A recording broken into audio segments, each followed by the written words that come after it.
Hey everybody, it's Jim Hagemeyer with the Leslie Wells Realty, and across the table from me is my good friend, Realtor Tom, and today we've got probably the most interesting couple you're going to talk to. I'm really on fire about this, Tom. This is cool. Today we have Peggy Donoho and Ron Prouty. I had to practice that with their book Miguel's Bay. And the cool thing about this book it took place right here in North River many, many years ago. It's a love story. It's a history book.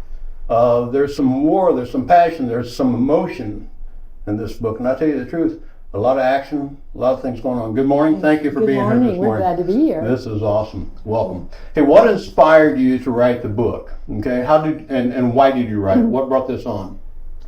Well, I'll tell you a little bit about ourselves. I'm Peggy Donoho. I grew up here in Bradenton, and I'm a native Floridian, but beyond that, I'm 5 generations from Manatee County. My mom is 4th, and then it goes on up to MIguel Guerrero, who is the central character of our book. Okay. Great. So why did you write it? What brought this on? What inspired you to write the book? Well, because I was in his family. You know, all the generations knew about Miguel, where we came from. He settled on Terra Ceia Island, which we love and adore. It's beautiful. And it has such a great history, but Miguel's story is so unbelievable. He's kind of like the Indiana Jones movie character that he came as a young man from Menorcan, Spain. He came to Terra Ceia, set up a fishing rancho, married a German girl. They didn't even speak each other's language. And set up housekeeping. He fought the Seminole War, the Civil War. You know, he just did it all. And this is when he and the Atzeroth family were pretty much the only 2 settlers on Terra Ceia Island, on that part of the island. So you can imagine showing up in your boat with a shovel and an axe and trying to clear out even an acre of land for your mangroves, with the mangroves for your little log cabin and your fishing rancho.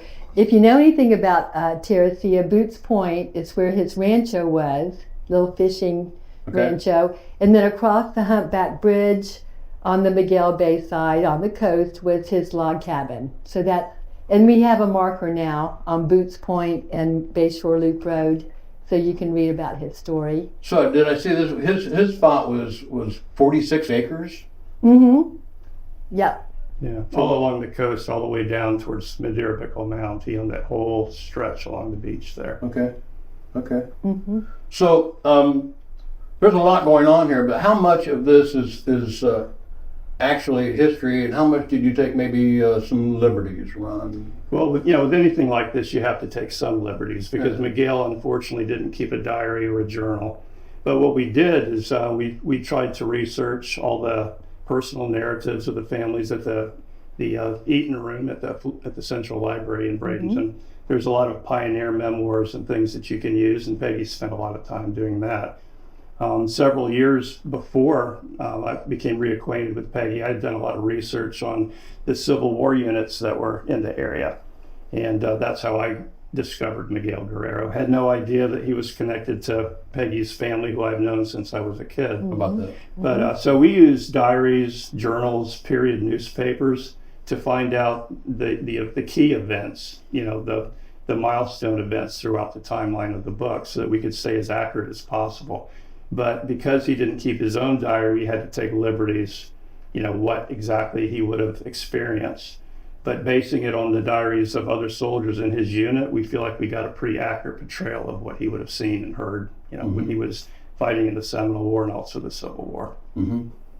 So it's a history book. One thing about history, Tom, we know how it ends. Yes, absolutely. Okay, well actually it doesn't end because here we are. Right? Well, for us, we have to start at the end and work our way back to the beginning. So, Peggy, I have friends that are into genealogy. They do the family trace thing, and they spend a lot of time in graveyards. Did y'all do that? Oh yeah. Oh yeah. When we were growing up, every Saturday we came up to the Skyway Memorial. You know, when you're 5 generations from somewhere, and then your dad is also 5 generations from an area, you feel like you're related to everybody in town, and you kind of are. You kind of are. You know, my mother used to say, you better watch what you do and say, because everybody's related, and I'll find out about it. Yeah. But yeah, cemeteries, and you know, I have my earliest graves that we can find are in the Gillette Historical Cemetery. and they go back to the mid-1800s. Miguel, unfortunately, if you read the book, we're not sure exactly where his grave is. We think it's in the Fogartyville Cemetery in the earliest part, but in the 1920s, their records burned in a fire. Oh. So we don't know it, but there's no marker, is what I'm saying. But the Fogarty family is also a big part of the book, and so of course Fogartyville Cemetery has a lot of relatives. Yeah. So Fogartyville is actually like the Bradenton's side, is that right? Right. Okay. The Bradenton side of the Manatee River from 26th Street West to McLewis Bayou along Riverview Boulevard. Newsflash, it wasn't always called Bradenton, okay? Right. Dr. Braden that was his homestead, right? Do I have that right? So anyway, so the great history in this, and I appreciate that, putting the names and the places together and exactly where we are geographically speaking. One thing that we're proud of, so many people read the book, and even people that grew up here, or 2 or 3 generations, didn't know where a lot of the locations were. Right. So we put together a driving tour. I typed out 4 pages of addresses with little descriptions so that after you read the book, for 4 hours you can drive around, and you may not see a building or something that was there 200 years ago, but you'll at least know where the location was. And that's really opened up a lot of people's eyes once they read that. Yeah, you really should. Go for a drive. A lot of people aren't familiar with the north side of the river, Terra Ceia and all the history that happened out there. And there's historical markers you can go out there and read that point out the locations. Sneed Island, Emerson Point, Rabonia, Memphis, Gillette, okay? And these are, I won't say they're forgotten places, but we don't talk about them much. Overlooked. Well, a lot of people drive through Terra Ceia to get to the Skyway Bridge and don't even realize they've gone to an island. There are 4 sides of water that make up an island, and most people couldn't even name the bodies of water that make Terra Ceia an island. A lot of times when we talk to people, we'll say, "Are you familiar with Terra Ceia Island?" And you get the blank stare. And we'll say, "Yeah, where the Skyway touches on the south end." Oh, yeah. So, which is kind of sad because it's such a beautiful little island. I had asked Tom a little bit ago, where's Boots Point? Yeah. Okay. Right. Oh wait. Oh yeah. I know where that is. So y'all you co-wrote the book. You wrote it together. Yeah. And Ron, how did that work? I mean, did you write part of it? She wrote part of it, or you sat down together and? Yeah. Originally, I was starting out to write it. Peggy encouraged me to write Miguel's story, so I was going to write it. She was going to research it. I wrote a chapter when I was stuck on the Skyway Bridge one time going to work. Ironically, right on Terra Ceia on that side of it.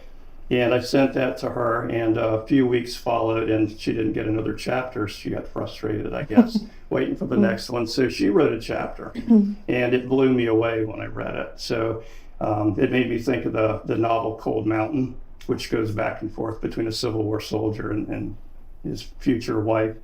So we decided maybe we'd try to do it that way. So I wrote Miguel's chapters, and she wrote Frederica's chapters, which is we think is pretty cool, because a lot of times the woman's point of view in these stories is overlooked, and the pioneer women had just as hard a time as the men did when they went off to war. And Miguel and Frederica were separated quite a bit throughout the story because he fished. He was gone a lot. Fished. He fought in the Seminole Indian War with the militia. He fought in the Civil War. So they spent a lot of time apart. So I think it worked out really well for us to co-write it that way. And we didn't know how that was going to turn out either at first. But when we put it together, we saw how miraculously it all just flowed together. And we have the same writing style.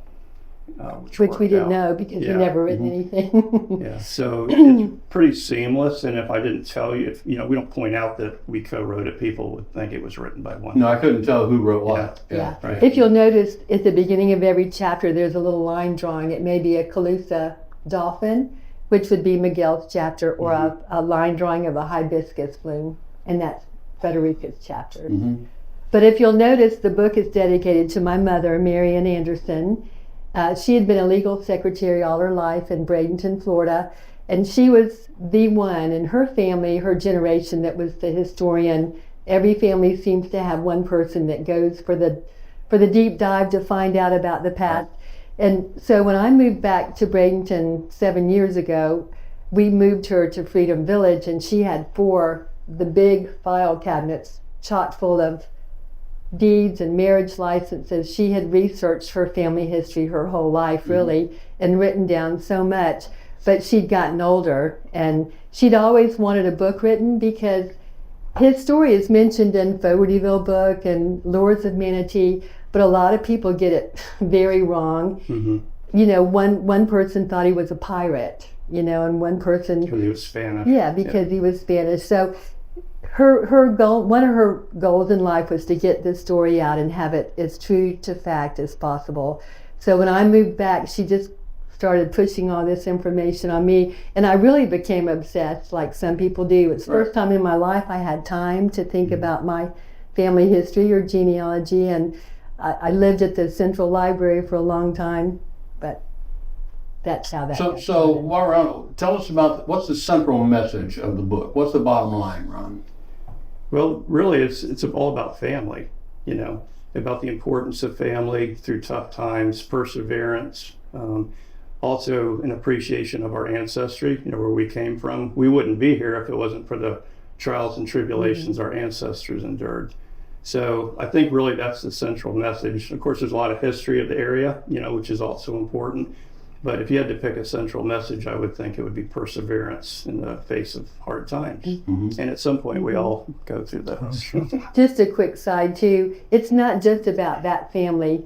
You'll read about all the pioneers that were here in this part of the state during that time, and you'll go down to the Big Cypress during the Seminole War.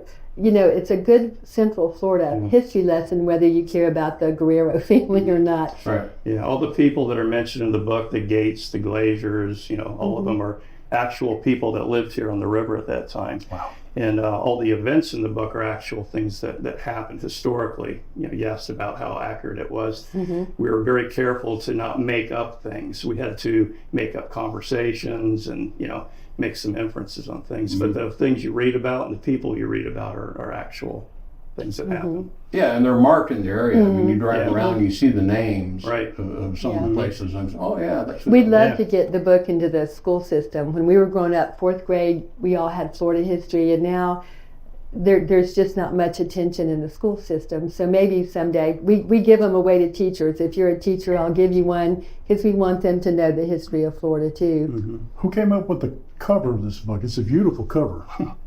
Well, that's the type of thing I do at the Tampa Bay Times. Do you? I'm a graphic designer, multimedia designer. So that's a Photoshop piece. Peggy helped me with that too. She found the boat and we put a background with it to represent MIguel Bay. Excellent. Excellent. So We're self-published through Amazon, Kindle, direct publishing. So it was a big learning experience just to learn how to publish a book once we wrote the book. But that opens up the door to anybody who has an idea and a passion for a book. Write your book and you can publish it yourself. So what happens next? Is there going to be a sequel? I mean, there's more generations behind this. So what do you think? What do you see in the future? we're working on that now. We're about halfway through our next book, which is going to be about the Seminole Indians that lived in the area. Lived right on Brayton River for a while, and the Second and Third Seminole Indian War impacted Manatee County, which was huge back then. It went from the Hillsborough line all the way down to Port Charlotte. So that's the next book that's in the works. We've been researching it for like 5 years now, and we've gone to the National Archives several times, and Oklahoma to trace the Indians that migrated out that direction, and down into the Big Cypress and the Everglades. So this book's really going to emphasize the story of the area from the Seminole Indians' perspective, whereas this one's more from the settlers' perspective, to give it some balance. Right. No, there was a learning experience too for me because again, MIguel was involved in the Seminole War, but also the Civil War, which was brutal. Yeah. Well, you have to realize the men of that time had just been part of the Armed Occupation Act, where anybody could claim land, but they had to sign that they would, at least 5 acres would be developed with homestead and a business, and if any war came up, they had to defend the area. So a lot of these men, it wasn't their choice, but but MIguel always chose. He was the only Spanish fisherman that we know that ever fought from this area in the Civil War, and the Seminole War. Yeah. So it was defending their area. Didn't even necessarily mean they were pro-slavery. If war was here, you defend your family and your property. Ironically, MIguel left Menorca, Spain, because he was trying to escape the the Carlista War and all the devastation in Spain at that time that wrecked the economy. So he came here trying to get away from war, and he walked right into two of them. That's right. The other ironic thing is Guerrero means warrior. Oh, It's really? almost like he was born to do that, Born you to know. fight. But he came out the other side. But Yeah, he did. yeah, and Yeah. that's not what he wanted to do. But sometimes you have to do that. Yeah. Tom, I can't wait for the movie. Okay. Yeah, yeah. Where can people get the book? Well, right now at the Bradenton Public Market every Saturday, we have a booth set up and we sell a lot of books to local people, and even tourists are so interested in the history. So we've been surprised how many out-of-state people buy the book and enjoy it. Then they can't wait for it. We've got a list of people that say, when your next one comes out, please write us, let us know when it's done. So, but they can, we have a MIguel's Bay Facebook page. You can message us. If you're local, I'll bring you a book. You See. know, you can order them on Amazon, but you won't, it's more expensive. You'll pay shipping and tax. So we're local and we just love for people to have it. So contact us and we'll get you a book. Or come to the Bradenton Public Market. Our last week is the first week of June. We're not going to do the summer, but we start back in October. And some of the local museum stores carry it also. So Well, this has been awesome. Peggy, Ron, thanks you. for coming in this Thanks morning. for having us. Fabulous. Yeah, good job. Good. All right, everybody, it's Tom and Jim with Tom and Jim's Awesome Real Estate Adventure from Leslie Wells Realty. Thanks for watching. I appreciate y'all. Bye-bye.